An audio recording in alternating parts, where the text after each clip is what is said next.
Qual atitude tomar? Qual atitude Deus espera de mim? Qual comportamento? O que é certo, o que é errado?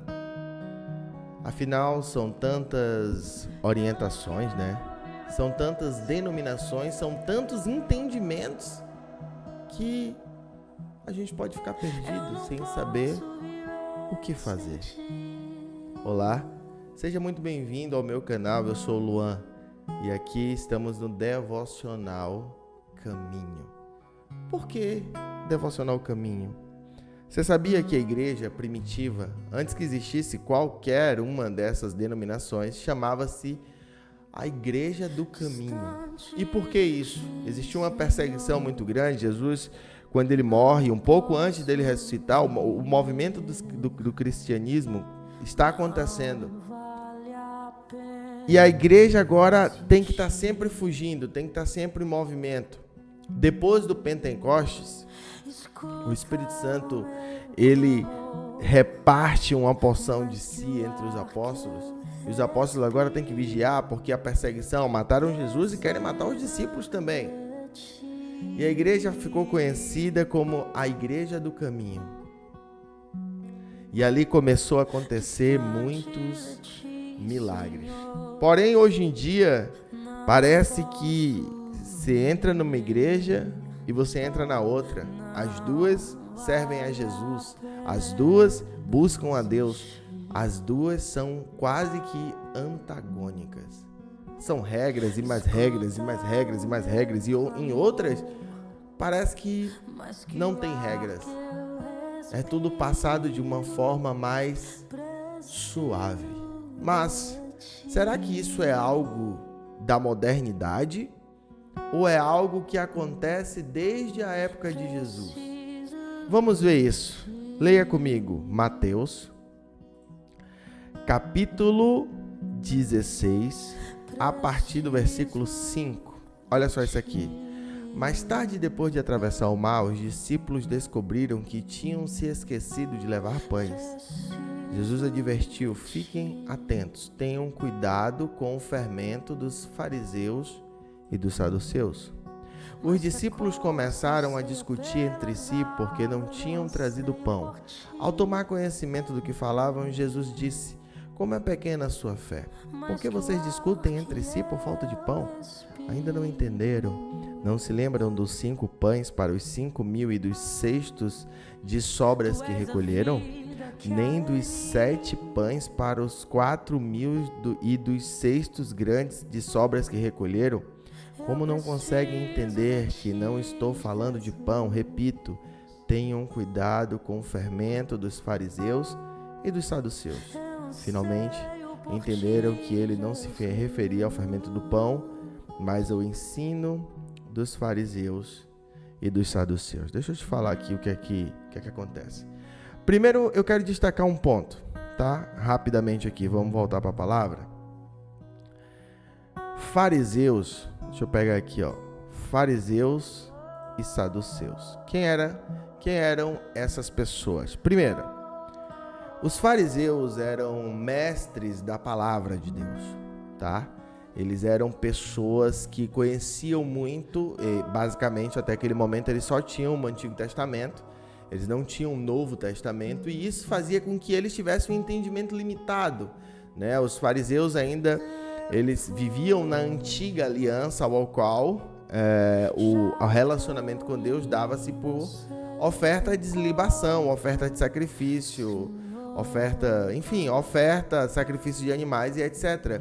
E isso deixava o relacionamento deles com Deus muito engessado. Eles não conseguiam imaginar a possibilidade da graça que Jesus veio trazer. E tá tudo bem, é só que muitas vezes é colocado o fariseu quase como um endemoniado, tá? E eu quis ressaltar aqui nesse momento que o fariseu não era um endemoniado, tá? O fariseu era alguém que tinha ali a sua importância dentro da comunidade. Seriam, digamos, pastores, pregadores, pessoas que tinham sim a sua relevância, a sua importância dentro da caminhada. Só que, o que é que acontece? Vamos lá. Porque Jesus falou dessa forma com os discípulos. Os fariseus, eles impunham que as pessoas, ele cobrava as pessoas de forma muito incisiva. Eu esqueci de mudar o fundo, né? O fundo era só pro comecinho ali. Tá, vamos lá. Os fariseus, muitas vezes, eles obrigavam, entre aspas, as pessoas a fazerem as coisas radicalmente da forma que eles entendiam. Vou explicar melhor isso aqui. Eles colocavam um peso tão grande na caminhada com Deus, que era um peso que o próprio Jesus falou: vocês são hipócritas, porque vocês estão colocando um peso sobre as pessoas, que nem vocês têm como segurar. Inclusive, tem um momento que Jesus fala: não queira ser como o fariseu que dá dízimo do cominho, dízimo do tempero, da verdura, dá dízimo de tudo, mas não tem a vida transformada. Não tem as atitudes que confirmam que ele é alguém temente a Deus. O que é que Jesus está querendo dizer? Daqui a pouco você faz todos os rituais certinho. Eu vou pro culto, eu uso uma roupa bonita e tarará. Mas na hora que você tem a oportunidade de roubar, você rouba, e você adultera, você se masturba, você vê prostituição, você se embriaga, seja de álcool, seja de poder. O que é que eu estou querendo te dizer? Olha aqui para mim aqui, rapidinho. Os fariseus eram basicamente aquelas pessoas que obrigavam as pessoas a caminhar de uma forma que eles mesmos não caminhavam. E o que Deus sempre quis, o projeto de Deus original sempre foi mudança de vida, mudança de comportamento, de caráter, construção de um novo comportamento. Deus não queria que basicamente você ficasse dando ofertas ou que tudo aquilo fosse um enfado.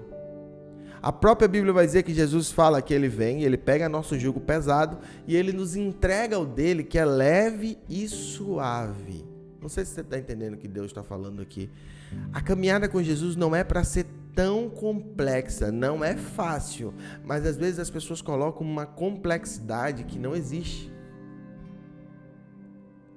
Hoje em dia, temos alguns pastores, líderes, pregadores, enfim, denominações, que elas botam um jugo tão pesado na vida da pessoa que é difícil dela conseguir caminhar. Torna-se uma missão quase impossível caminhar dentro da palavra de Deus quando o jugo que você recebe é um jugo de quase omissão completa da vida. Lembro-me que quando eu era jovem, eu tinha um colega lá na minha terra natal que jogava bola com a gente. Toda semana tínhamos no mínimo 2 vezes, nos reuníamos e jogávamos futebol. E o pai dele era cristão de uma denominação, e quando ele começou a ficar firme na igreja com o pai, ele não ia mais pro culto, ele não ia mais pro futebol, ele não jogava mais bola lá. Engraçado que eu, como não crente naquela época, eu achava aquilo um absurdo e aquilo era motivo de eu falar: eu nunca vou ser crente, eu não vou poder jogar bola. E eu perguntávamos a ele, falava: meu pai fica falando que não é legal, lá as pessoas dão palavrão e tal, e etc. Irmãos, o que Deus tem para o cristão não é que você se abstenha do mundo. Não, agora eu não vou mais para o mundo, não. Agora eu tenho que ter um comportamento diferente aqui, porque agora eu sou santo. Não. O que Deus quer é que no mundo você seja um exemplo. No mundo você seja uma presença transformadora. Você agora é portador do Espírito Santo. Onde você chega, o ambiente tem que mudar. Onde você põe a planta dos seus pés, os espíritos malignos é que fogem, não você foge deles.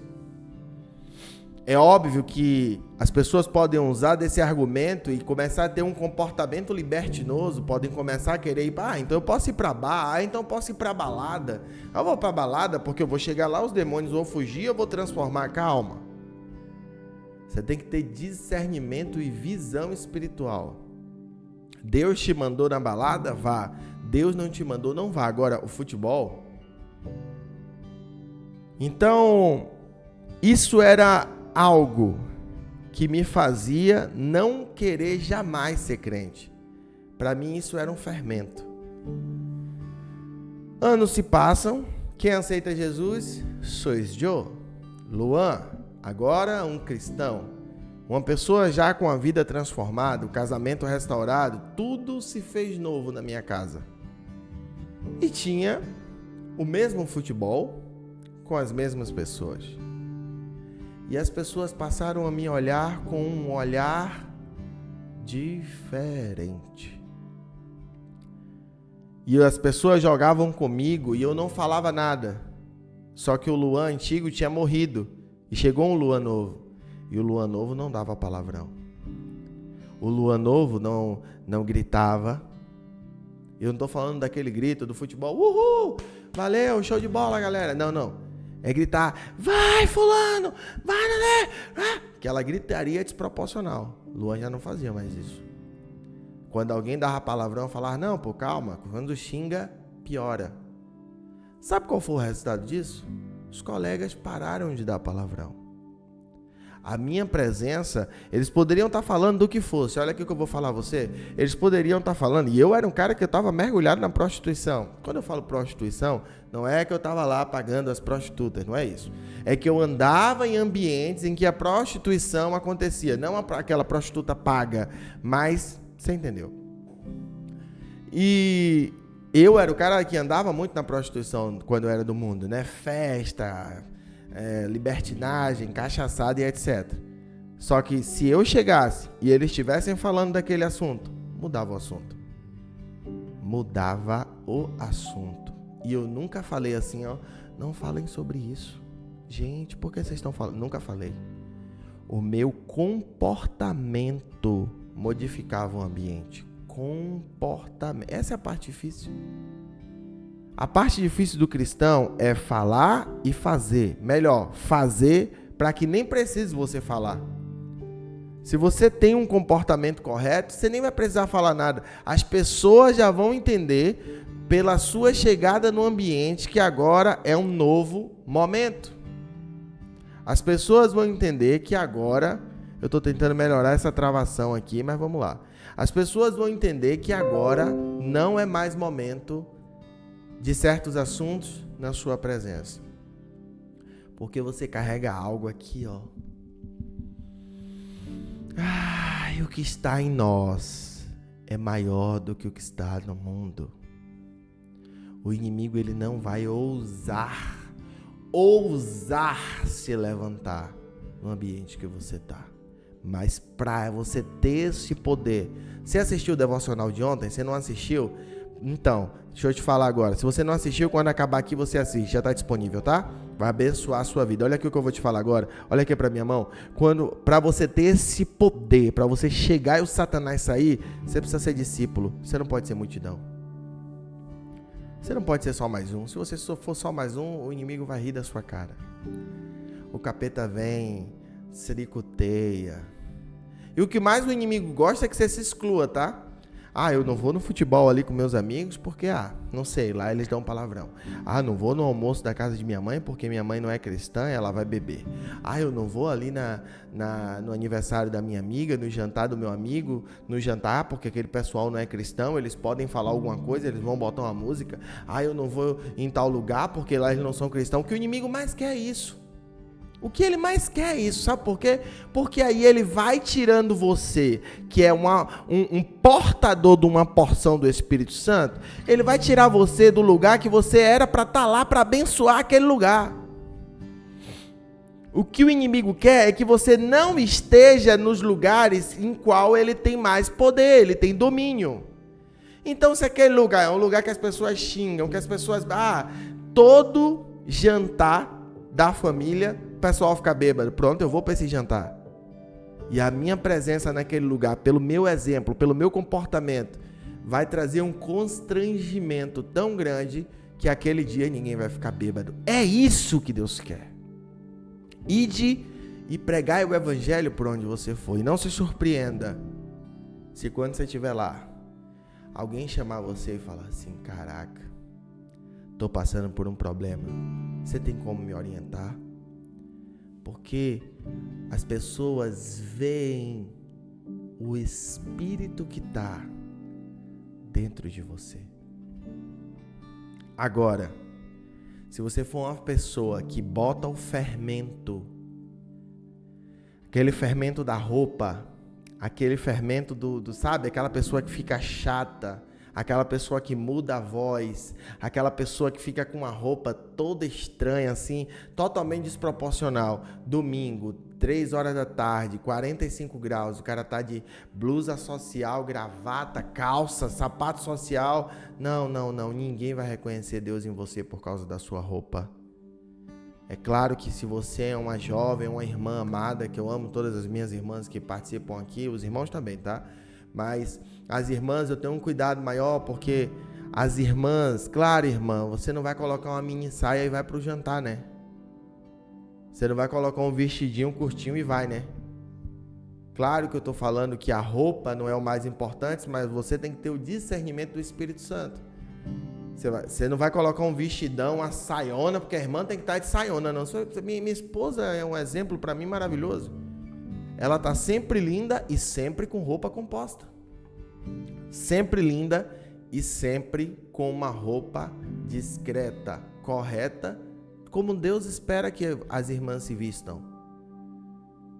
E aqui não vou botar um padrão, existe um padrão, mulher se veste assim, homem, eu não vou colocar um padrão.